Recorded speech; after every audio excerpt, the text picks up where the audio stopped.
while I'm talking, please raise your hand and we'll try to cover it. And then at the end, we'll hopefully have time for some more questions as well. And just to let you know, my goal is to talk around 45 minutes and then give some time for questions at the end. So you're not guessing, are we going to be here till 9:30?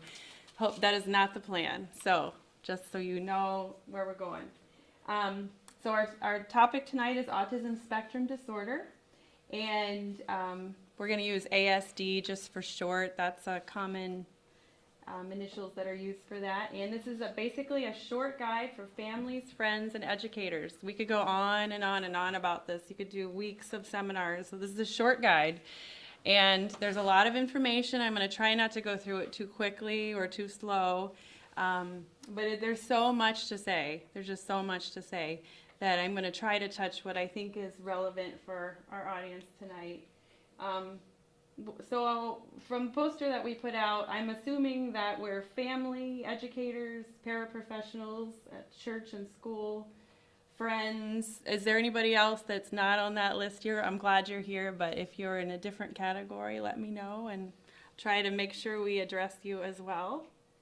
A little about me. Well, I'm a mom. I have 3 little kids, and I'm a teacher, but I'm not teaching the way I used to teach. I used to teach in the public school system, and I started out as a special educator. Before I was a teacher, hey guys, come on in. Grab a handout there before you walk in. My bachelor's is in psychology and sociology, but I started in special education, and so it's kind of a combination there. And then I got my master's degree in philosophy, and then after that I got my special education teaching certificate. So I was basically in school forever. And then my husband changed careers a couple of times, so I moved from state to state. So I had to keep going to school every state I went in, because every state has different laws for education and how to be certified. So every state I went to, and I say every because it's been like 6 that I've taught in. So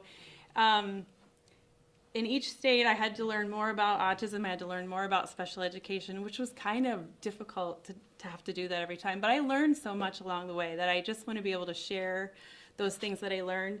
And the other thing was I got to work in some really excellent schools, and I got to work with some people who really know autism and really know special education. So I have the benefit of kind of moving around a lot and being able to share those experiences with you.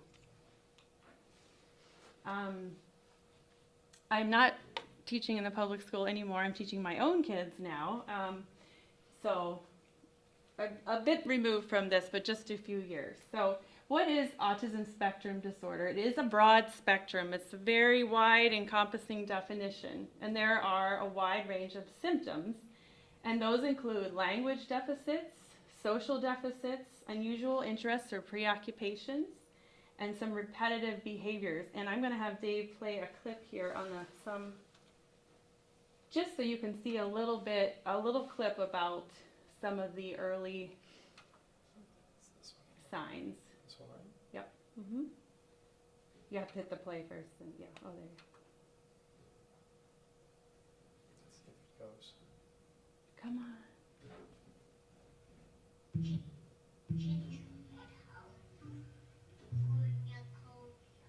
Autism can be obvious or subtle. A child who can read by 3 but can't play peekaboo. Macadamia pineapple tart. One who knows everything about trains and dinosaurs and gets upset if you ask about anything else. One who may never utter a spoken word but rather use pictures or signing to be understood. The signs are as varied as the number of children affected. It's a problem now, more common in the pediatric population than cancer, diabetes, or Down syndrome. It affects all children, boys 4 times more often than girls. There is no known biological marker or medical test to help diagnose it. The cause, unknown. Its signs can be dramatic, or, to the untrained eyes, easy to miss. We do know some things. It's not one disorder, rather a complex neurological spectrum that includes autistic disorder, Asperger's syndrome, childhood disintegrative disorder, Rett syndrome, and PDD-NOS. It begins very early in development. Siblings of affected children are at greater risk. There's no magic bullet, no cure, but there is much we can do. Dinosaur, can you point? We know, for example, that many children can reach their cognitive and emotional potential if treatment begins early. The faster a physician can screen potentially affected children, the better the long-term prospects for typical development. One thing is certain, with numbers like these, you're going to see more and more worried and confused families. Parents who need their physicians to be trained observers, sources of information, team leaders.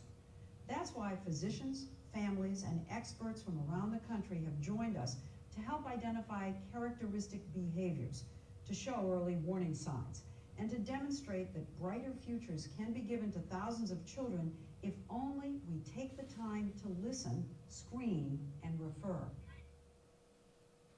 Thanks, Dave. Uh-oh. Maybe. Did I do something? Okay. Oh, we'll go back one.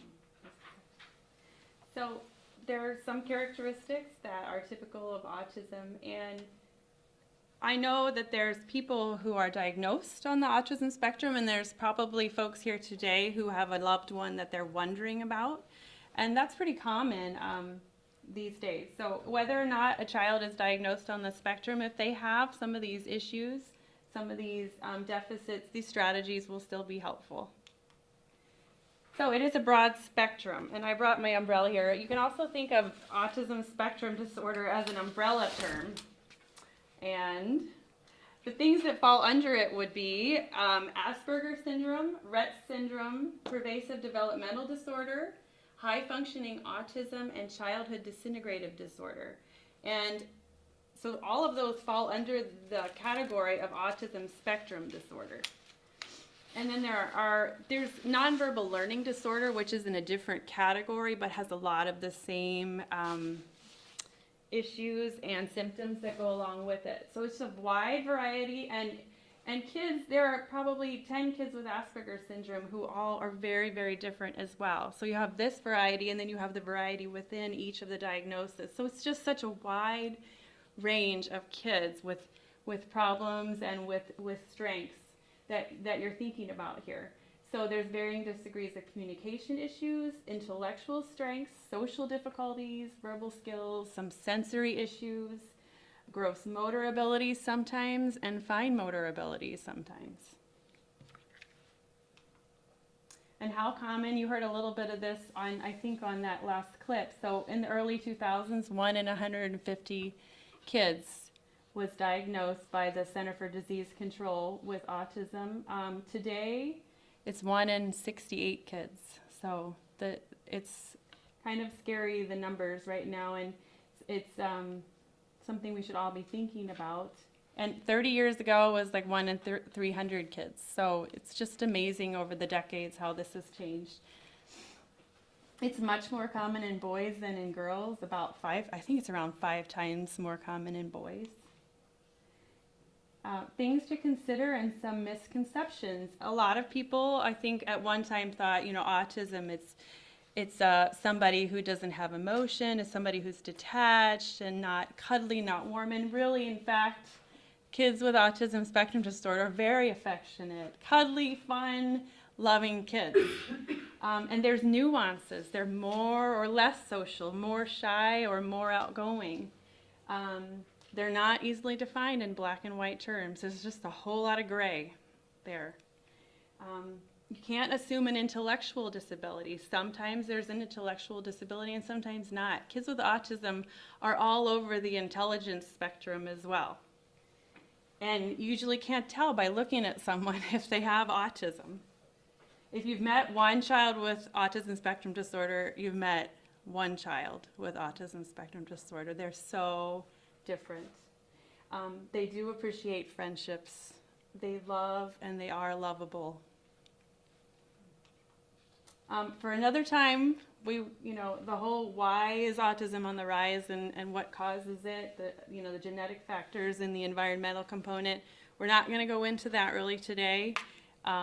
that's like a whole nother series of discussion. And I don't really know that much about that particular topic anyway, but that would fulfill a whole nother night. So what we will be learning, some strategies for friendship and teaching, understanding the struggles of kids with autism. And I say kids, but I don't just mean kids, I mean people. Visual communication tools, teaching some coping strategies to kids with ASD, sensory awareness and some strategies there. We'll look at a few community resources and then where to learn more, because what I'm telling you tonight is by no means exhaustive. It's like a little tiny piece of the puzzle, and so I'm going to try to leave you with a whole lot of other resources so that you can learn more. And some of you have probably already done a lot of that already. The main challenges of kids on the autism spectrum, integrating sensory information is one thing. Social communication. The social part and the communication part used to be separate in the diagnosis, and now they kind of combine it together. It's like social communication. It's the part of the social world that's also language, and it's just all tied together there. We'll talk more about that. Understanding nonverbal information and sharing experiences with our loved ones and with people that we meet. And then a big issue is dealing with stressors. Kids with autism, their brains work differently. They don't integrate all the information the same way that we do, and it causes a lot of stress in their lives. So we're going to talk about some strategies for dealing with that. So this is one of the main challenges, is sensory challenges. So sensory integration is maybe a word that you've heard. Kids with autism usually, if they don't have other complications, can hear and see and touch just like you and I do. But the way they process that information, the way the brain integrates that sensory information is different than a typically developing peer. So, wait, what did I miss? I missed one. Main challenges would be, it's very difficult for these guys to weed out what is the important stimuli in the room and what is not the important. So if you stop and look around, there's bright lights, they're fluorescent, there's a hum coming from somewhere, I don't know, because I have a hearing impairment, so I can't localize sound very well. But I hear something, I know there's a hum going on. The way your clothes feel, your tags. Do you have wool on? Do you have cotton on? Your shoes, the way they fit, the way your pants fit. I mean, the way all of our pants fit, after Christmas. But all those things that we are able to block out and focus on the speaker up front, or whatever we're supposed to be focusing on, our spelling, or whatever we're supposed to be focusing on, that's easier for us to do. For them, they don't know how to block out the unimportant stuff and focus on what's important. So you have kids who seek sensory information and sensory data, and then there's kids who avoid. And there's usually a combination of like all these different things. So some kids are seeking the climbing, they like the deep pressure, the hugs, they're flapping because their body is craving some sort of sensory information during that flapping. And some of it's just part of the autism too, but I think some of that is sensory. Some of them are humming some of the time. They like the way that feels in their throat. The hugs, and then there's the sensory avoidance. Some people, the clothing, they want to run around naked at home. And I've met several kids who had a hard time keeping their clothes on. Noises, the noises, they like certain noises, or they avoid the loud noises, the toilet flushing in the public restroom, all those things that are just really bothersome. The vacuum, you probably can think of some too. Textures, avoiding certain textures, like I don't want to step in that room because I don't like the carpet, and I don't like to wear that coat because the left sleeve has a tag, and so you buy the coat, they're never going to wear the coat, things like that. And it can be really anxiety provoking because their body just isn't processing all of this well, and so it's just everywhere you go you're wondering what's going to be going on in that room that I have to deal with. There's also sometimes some issues with pain sensors. They can be either overactive or underactive. I had a kid who with autism into the 4th grade. We went to Chuck E. Cheese one day, and he's playing. There was only like 6 kids, and there was 4 adults, so they're highly supervised, okay? We got home to the school, not home, but back to the school. And we're standing there kind of like getting ready to walk in the school, and I look over, and he's smiling like this, and his arm is bent, like completely the wrong way. And I realized it was broken, like really broken. And he's smiling, and he's happy, and I look at my assistant, and I'm like, oh my gosh, Gwen, everyone else going in. Gwen and I are going to the nurse. Come on, Ben. Look at his arm, Gwen, and she went, like, but he didn't even feel it. And I don't know how long it had been like that, but it's just another one of those crazy things. So, but then there's kids who have an overactive sense of pain, and there's things are painful that you and I would not normally feel are painful. Sensory strategies. So, things we can do to help. Being aware of your surroundings, thinking about where you're going. What is the sensory information at school, on the bus, in the car, when it's snowing, when it's raining, those things. Keep those in mind. And be aware of the variables. I'm going to read a little part of this book for you. This is page 43. So, sensory difficulties can be impacted by a variety of variables that may include the amount of structure present, task requirements, adult personality involved, level of stress that the person already has, changes in routine, the method of instructional delivery, the amount of rest they've had, and how abstract the conversation or the work that they're supposed to be doing is. If they're supposed to be working on something that's very abstract, and there's all this other sensory stuff going on, it's going to be very, very difficult. So there's just things to keep in mind. That is from Asperger's Syndrome and Sensory Issues by a whole bunch of people here. So that's one of my favorite books for sensory issues. Let's see, where was I? Okay, so provide sensory breaks in a schedule. And I have a visual schedule here, which can be really helpful for kids. And we're going to talk more about visuals later on. But if you're at home, if you're at school, if you're at church, if you're at a co-op or something, and not every kid needs this, but this works well for some kids, knowing what your day is going to look like and having it in visual form, and sticking sensory breaks in there, like jumping, whatever the sensory breaks that your child might need, having those on the list of you're going to do some hard stuff, you're going to do some stuff that's difficult, and then you're going to get a sensory break. And then you're going to go home. You know, having them for them to see and building the sensory breaks in with the difficult things is really helpful for kids. And being able to see, I'm going to be able to play with the squishy ball, play in the rice bin or whatever, that's built into their day and they can see it. That can be really helpful. And you can do that. I mean, this is a little one that I have, and I use, when they're done with things, they put them in a little box. Because we used these in our classroom and they were on the wall. But I've used these on field trips with kids so that they can see where we're going, and this is portable and we can take it with us. And for church, if you have kids in your classroom at church or you're dropping your kids off, you can find out what's the normal routine. Okay, you go in, you have a little group time, then you have snack, then you have a video, then you have songs, then you go home. And you build some sensory breaks in there if you can. Not everybody can put those sensory breaks in, but it's, you know, working as a team, it can be really helpful.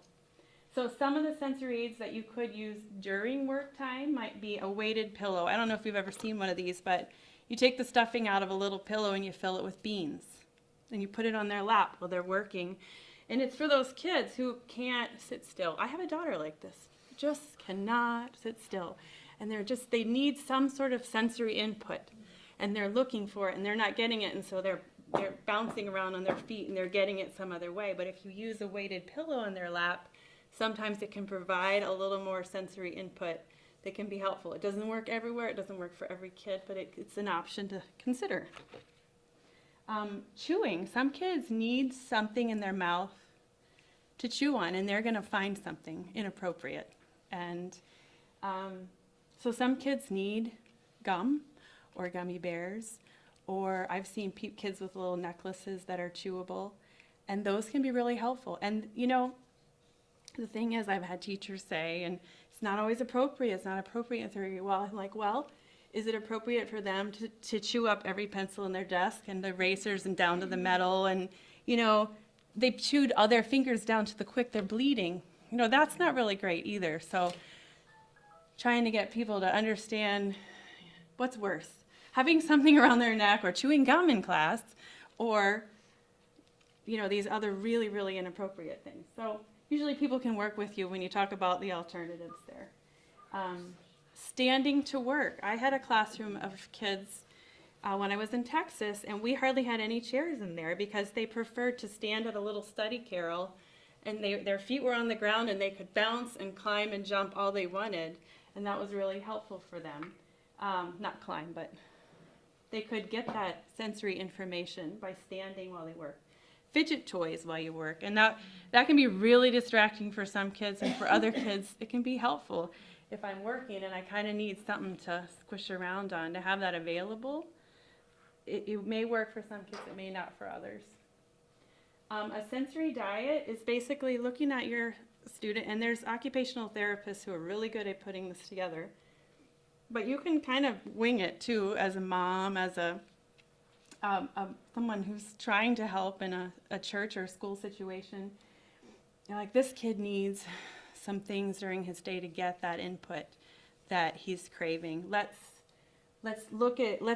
evaluate what he needs, try to figure out, get those tools, and then build it into his day so that he's getting some gross motor, which is the big muscle movements like jumping and rolling around on the floor, swinging.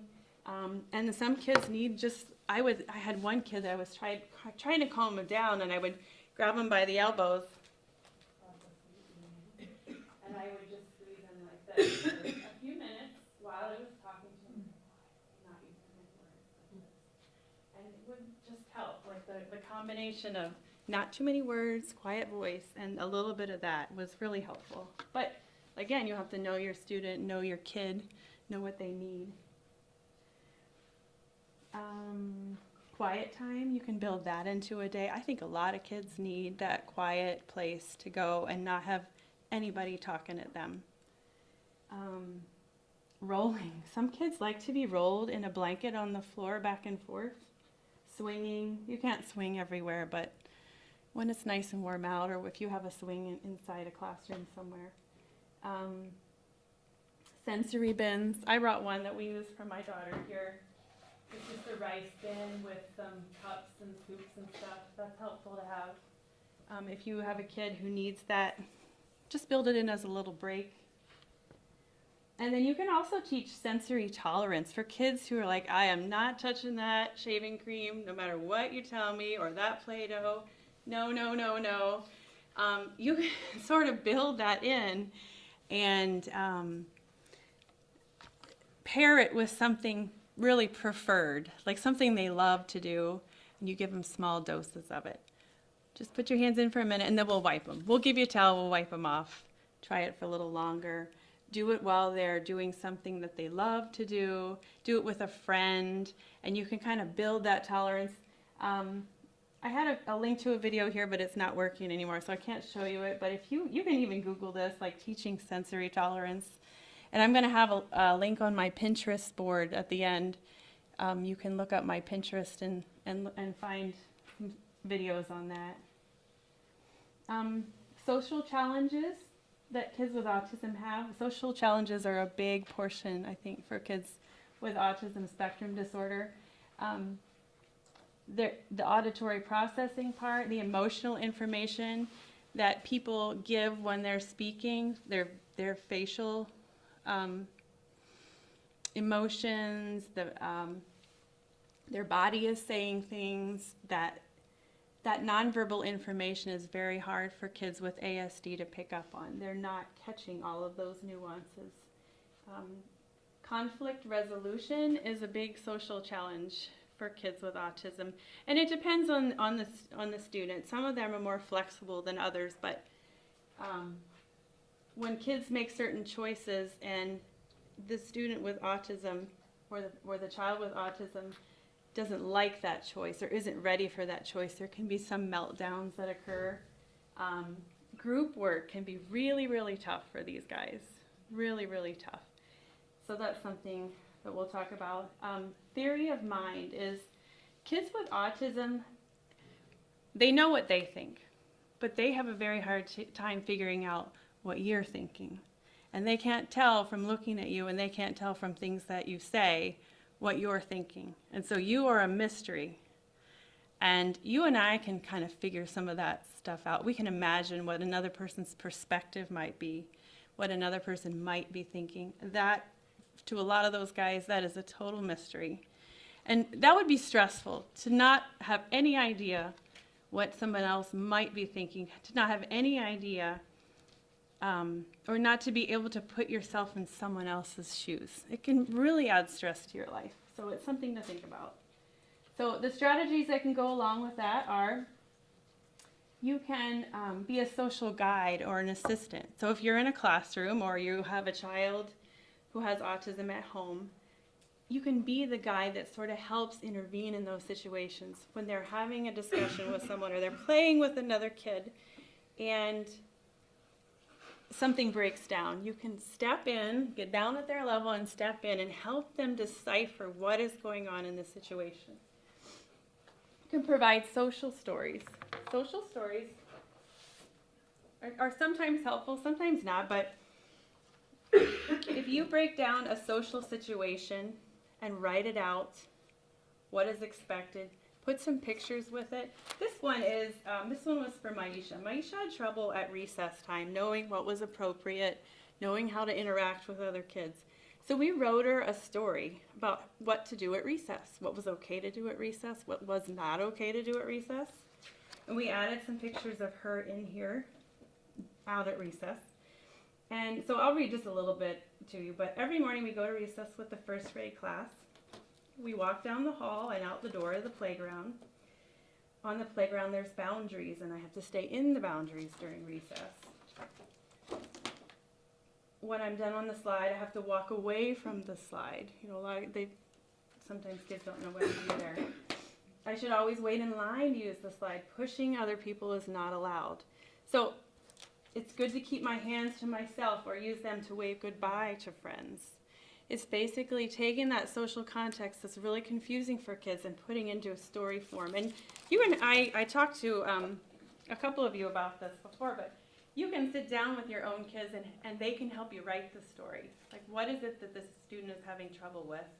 Let's write a story about it. Let's add some photographs in, and we can practice that. What are things that are okay to do and not okay to do, and how can we interact in that situation?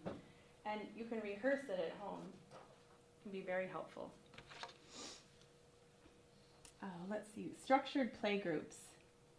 These are tricky, but when you have a kiddo that's got autism and you want them to interact with other kids, having a structured play group where you plan an activity, starting with like a parallel activity where they don't have to cooperate, but they can play sort of next to each other with something, and sitting with them, you have to plan this out, because if you have other kids and other students, you have to sort of have them taken care of.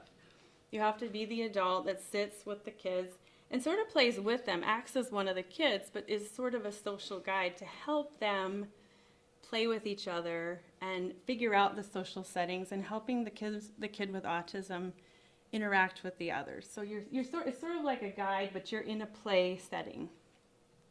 So, and then Dave, will you click on that floor time? Floor time is it's a social strategy. It's also an intervention strategy.